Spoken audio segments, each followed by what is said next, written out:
Thought for the day. Life is 10% what happens to us and 90% how we react to it. Welcome to 7 Minutes for Yourself. I'm Christina Aina, and I'm so glad you've joined me for what I believe will be 7 of the most enriching minutes of your day. Let's take this time to reconnect with ourselves and improve our well-being. In today's episode of 7 Minutes for Yourself, we discuss how our thoughts, good or bad, impact our mood and overall well-being. Have a listen. Most adults don't need to reprogram something, they just need to program it for the first time. You know, it's like there was never actually any programming that happened anywhere. There were just all these patterns of incidences and these circumstances that have all coalesced into sort of these automatic thoughts and behaviors that they aren't necessarily being responsible for. They come up automatically and they happen to them. It's not like someone said, I want you to think this, I want you to think this, I want you to... No one ever sat you down and probably just like, woo, maybe it happened, but for most people, that never happened. What they're really saying is, Brendan, I need to get a hold of my mind, man, because sometimes I just got these constant negative recurring thoughts that come up. I can't get rid of them, or sometimes I get obsessed about this one bad thing that happened to me, or sometimes they say, I just can't even control my attention, dude. So what they're really struggling to do is to master their mind in a more sort of capable way. So let's talk about how your thoughts are generated. I'm gonna give you one simple framework to think through, and then some tips and tools and strategies you can immediately input into your life to better manage your mind. The first thing, if you're having negative recurring thoughts and feelings that are coming up, those are really, they're easy. And here's what I mean by that. We kind of have two systems of thought, psychologists like to say now. We have the system one theories, in which the system one is your automatic, just unconscious, immediate thoughts and impulses that come up from your body that usually your brain is just saying, hey dude, we've thought through this before, or hey dude, we're trying to protect you. So it's running at a very baseline, easy, energetic level. Your brain loves to optimize itself. It doesn't like to have to do a whole lot of thinking. It just likes to say, what do we already know? How can we apply it to this situation? So if you had fears in the past and a similar situation is here, your body just generates those fears and says, hey man, run away again. If you had challenges in the past and you want to protect yourself, your brain just says, hey, protect yourself right now, we're worried about this. But sometimes those are not helpful thoughts. They're automatic, but they're not actually helpful. It's just your brain saying this is the easiest route we know.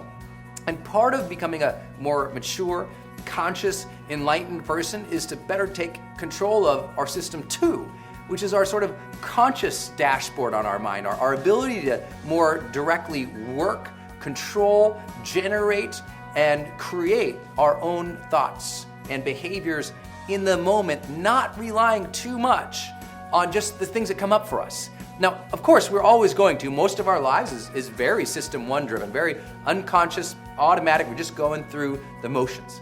But the people who achieve the peak amounts of success, the highest performers in the world, have said, you know what?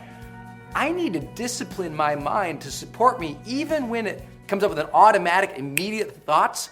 I want those to be positive and buoyant and confident and strong, something that leads me to healthy decisions for my life, not just things that protect me.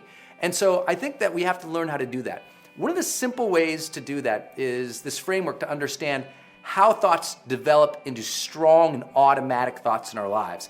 I call the framework RWID, which stands for relative, weight, of importance, and duration.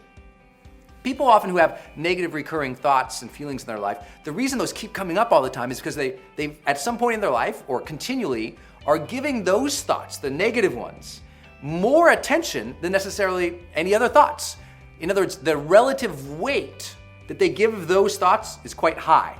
And they give a lot of importance to them. So those thoughts are very important to me right now. And they're durational, they last over a period of time. They keep thinking about those thoughts, thinking about those thoughts, thinking about those thoughts. And it's all that repetition that seals it in the back of their head. And now their head says, oh, this is an easy thing. I know this one, and it pulls it forward. So that simple repetition, because they made it important and they thought about it a lot, it keeps coming up for them over and over and over again. So there's a good negative thing about that and a positive thing.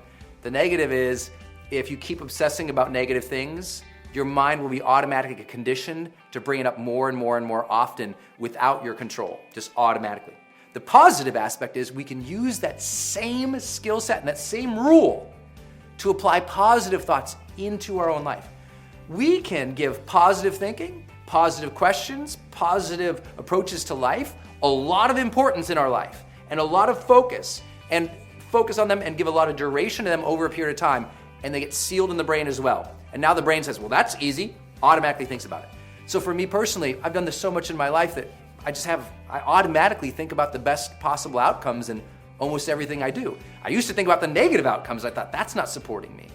So how did I do that? Well, leveraging RWID, it helped. And let me break it down for you a little bit about how you could do this, because the first thing you have to do in order to improve your mind is take total control of your attention. And notice, where are your thoughts right now? At a very continual basis, you have to think, where are my thoughts right now? Are they supporting me, or are they automatically coming up negative and self-protective in ways that are not advancing my life? Just to be aware, to be conscious of what's going on in your body, in your sense of feeling and emotion, and the sense of the thoughts you're actually having.